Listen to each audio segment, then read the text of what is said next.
this. I ate a sandwich from Jimmy John's Oh, right before this. It had like jalapenos on it. And so if my lips are red and stuff, I'm just dumb, not smart. No. You're wondering why I'm going like this. Anyways, sorry. amazing. Hmm. All right, Ryan. Well, here we are for Here we episode are. 2. We talked last time about what it means to go to a conference, what a first conference experience might be like. Gave us lots of good advice. I know we didn't feel like we quite finished. So I'm gonna throw it to you. Do you have anything you want to ask me about I on the do. conference journey? Okay. Yeah, I have a rapid fire group of questions, but I actually have one that I thought we should talk about, which is Okay. like you're there, you're kind of like I think even now it's interesting, but if you're earlier in your career, it's more interesting. You're in a group, people start chatting, maybe there's drinks. We talked a little bit about that. And politics comes up because right now, there's a lot to talk about. And it Mhm. seems like every day, regardless of what side you're on, there's more than two sides, but there's just a lot going on right now. And I just wanted to understand, like, how do you like what advice would you have to help folks navigate that awkwardness, whether it's at a conference, which is very likely to come up, or I don't know, even more broadly, because I think that's a whole maybe a whole podcast by itself.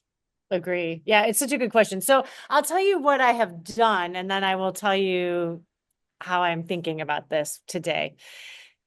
My approach has been, which came from very good training from two parents that care deeply about me, which is to say, you don't ever talk about your political beliefs in public settings. And so, especially during my time at Feline, I almost always got asked, especially if I was doing multiple engagements with a credit union. My answer was literally, "Oh, you're so funny." Because my perspective was whatever I answered, I would probably make half of the room upset in some way, shape, or form. Absolutely. And so that has been my approach.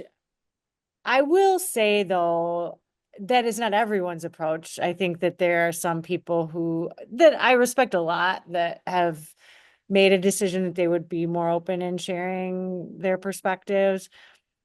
I think you you have to navigate that with a couple of things in mind. I think one, and this is where I've spent a lot of time thinking recently, is what does that what does that mean for you holistically, however you answer that question? And I think two, how much does it matter to you if it does have negative consequences, whether right or wrong? And for me, the answer, because I have been so committed to my career and it mattered so deeply to me, and what I never wanted to have happen was that there was a negative consequence for whatever that set of beliefs was, that just was not something that came up in a work setting. I don't think that that's true for everyone. And I think there are lots of people where they have been able to talk about those things very freely and not have it have a negative consequence. And I think that's a lot to wager. Yeah. What do you think about that?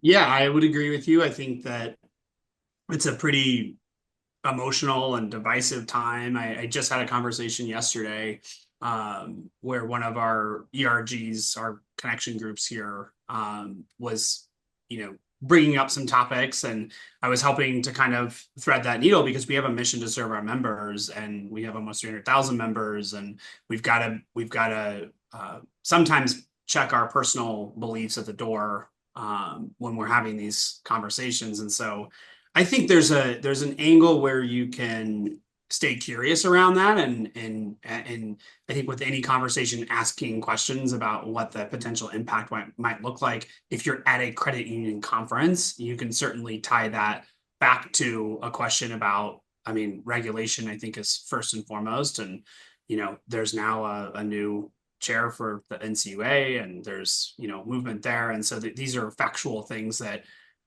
we should all have curiosities about that will have impact. And so that I've seen people navigate that really well. Mm-hmm.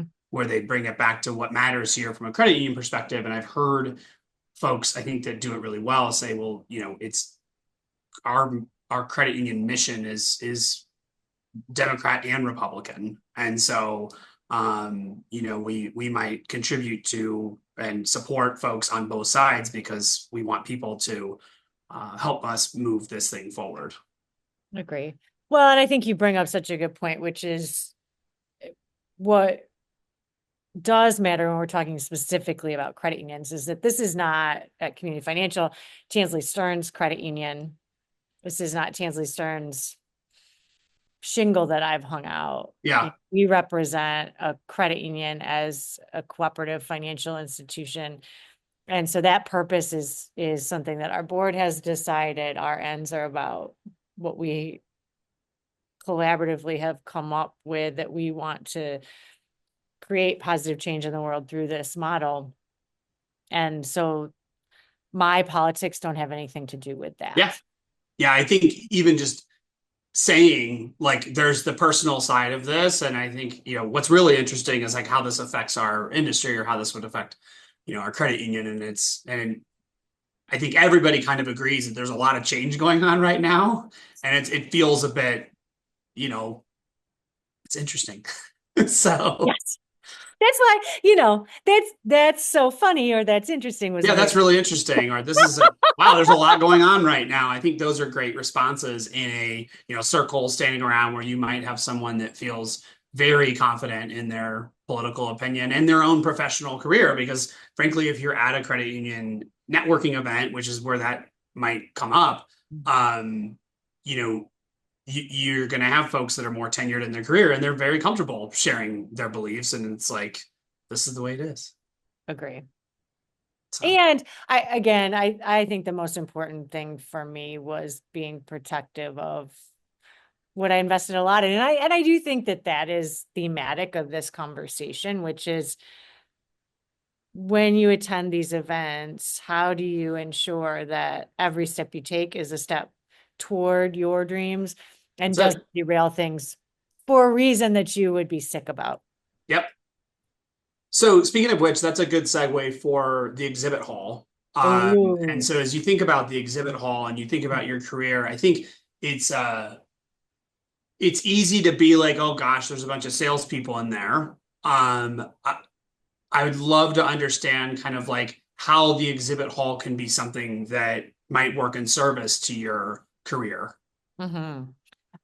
First of all, the way I like to think about the people that are often in an exhibit hall is that they are partners of the organization. And in many ways, they help to bring our work to life. And we see events like GAC and other events as an opportunity to continue to build those relationships and those partnerships. And we believe in partnership that is not simply transactional. And also, I have a lot of empathy. I know you've sold for a living. Yeah. I've sold for a living. It's really hard work. It's hard to work a table service. Yes. And so I think time spent in there is meaningful.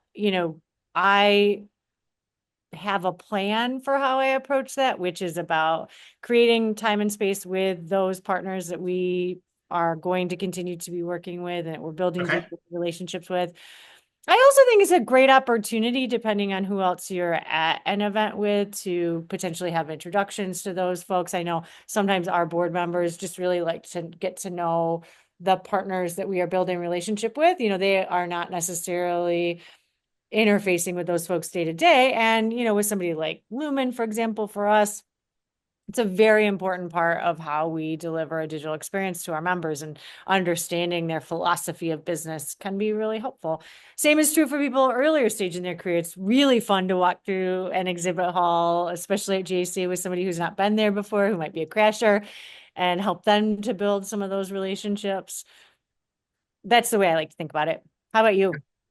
Yeah, I would just add that, if you're newer in your career, this could also be a potential job opportunity for you too. And so depending on where you are in life, of course, we want you to stay remaining at the credit union. But to your point, there are some brilliant partners that really help drive us forward. And there could be a really fun opportunity out there for you. So I would advise if you're at a place where you're looking for a job, look at the vendors. And if their vendors are there, you could go without saying I applied to the job. I mean, that would be bold and interesting to think about. But regardless, you could go and talk to them about the company and get that perspective. And so it's a rare and unique opportunity to interface with people that you otherwise wouldn't have. And they are humans, and it's an exhaustingly long day and really refreshing when somebody walks by and engages with them. Mhm. And my experience has been that there are a small percentage of people that feel very salesy, but generally they're very like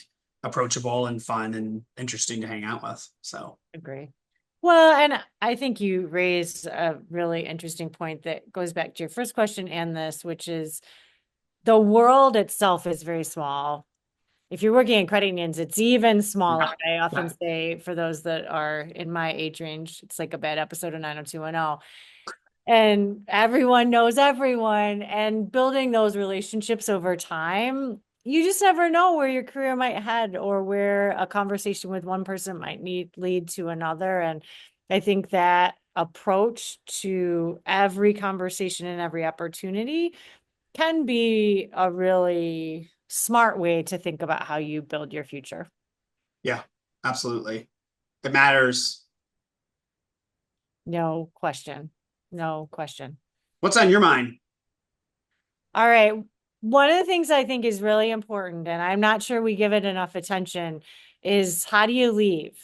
How do you know when to leave a room?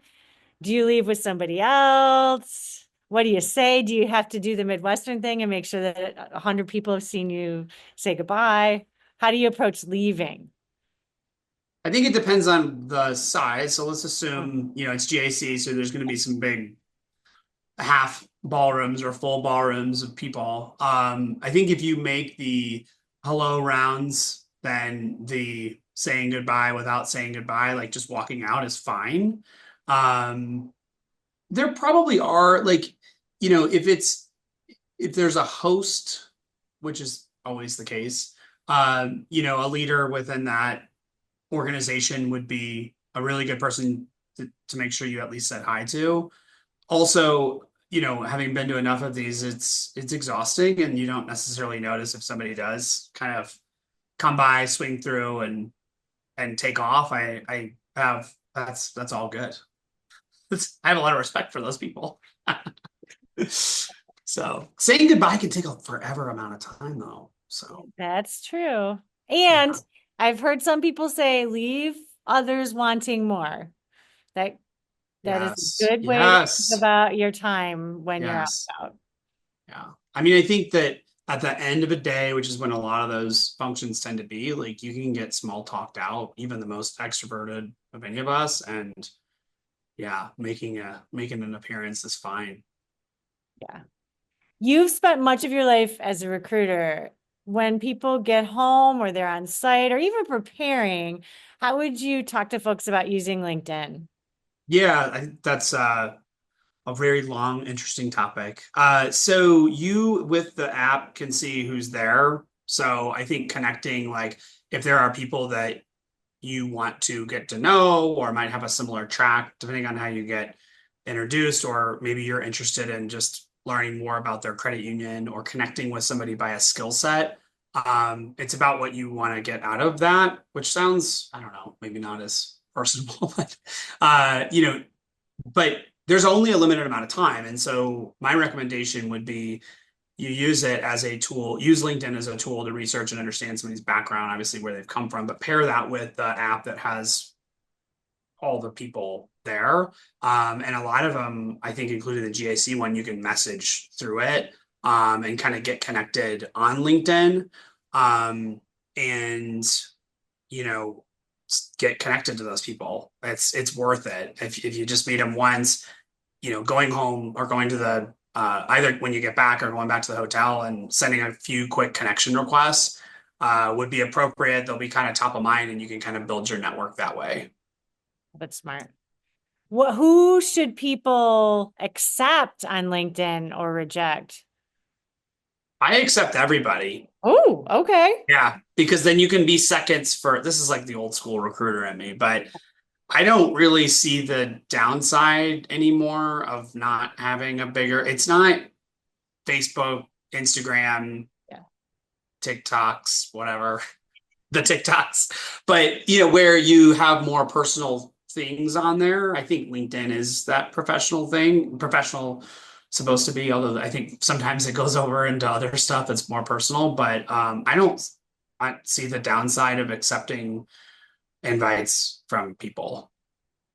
Good advice. Good advice. All right. So what about when you get home? So you, especially if it's GAC, take 2 days to get your sleep back and Sure. unpack, and Yeah. now you're back in the office. What are some of the important steps post conference?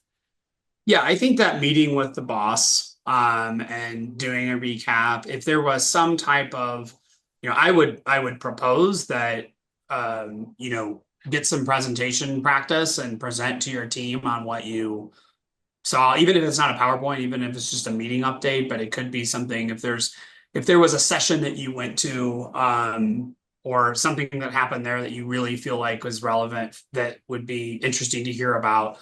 If not, maybe it's a recap of kind of the experience and what you got out of it.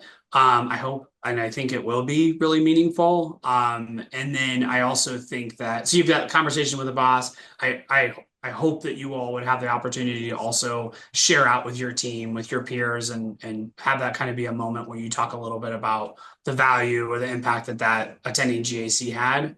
But then there's this really cool opportunity to go back and connect with people that presented, on something that you might have found interesting. And I'll tell you, like all the presenters are normal people that are passionate about something. And if you send them a message on LinkedIn to connect, and a lot of times with the presentation, you can get the presentation decks, I think, through the app, it feels like. And then continue to kind of geek out to that. I've learned a ton more outside of what happened in that session, and even connected, people with other folks on our team and continued those relationships and conversations after that, because clearly, like, if they got up and presented, there was a reason for that. They were passionate about it, or they were seen as an expert in that field. And it's flattering to hear that, hey, this, I really got out a lot out of this. This is something I'm really passionate about. Where if it's somebody at another credit union, I think you would get pretty good perception if you said, can we spend 30 minutes? Can I pick your brain on it? I think there's a lot of value in that. Agree. All right. One thing you want to leave people with, if there's one thing they want to keep top of mind, first conference, what is it? I would say balance the work and fun. It is a lot of fun. I mean, excuse me, it's cool to travel, but there's a ton of value to get out of it. But you only get that if you put the work in and are really deliberate about it. So go through the motions, but go extra on those motions, and you know get some sleep beforehand, because it might be challenging to sleep once you jump in there. Take care of that part of things too. Yes. All right. Well, here's what I would say. If people have questions they want us to follow up on, Yeah, we'd be happy to take those. So you can absolutely. send those to us on the LinkedIn or anywhere else that you find us on the socials. We're happy to gather them. I believe we're also going to be on YouTube, so you can put comments there and we're happy to take those. So look at us being Absolutely. interactive, two-way Yes. conversation. Yes. Sweet. Have fun if you're going. Yeah, right. Say hello to us. I'm going to be Yes. there. Are you going to be there? No, I'm not going to be there. You're not going to be there. Okay, well, say hello to I've me. been like every other year, so I feel bad. I've had Yeah. enough experience. This was credible, but I'm not going this year. All right. Well, Other you're people probably should. finding something else to get up to. Yeah. Yes, exactly. Go west for us. So Oh, Max, yeah. yeah, Okay. Awesome. going west to Max. Sweet. All right, friends. Well, this is what you do first conference. Hopefully, those are helpful ideas. And if you've got ideas for us, we'll take those too. Always Awesome. All right, appreciate it. Ryan Thanks for Brown. tuning in. Thanks. We'll see you soon.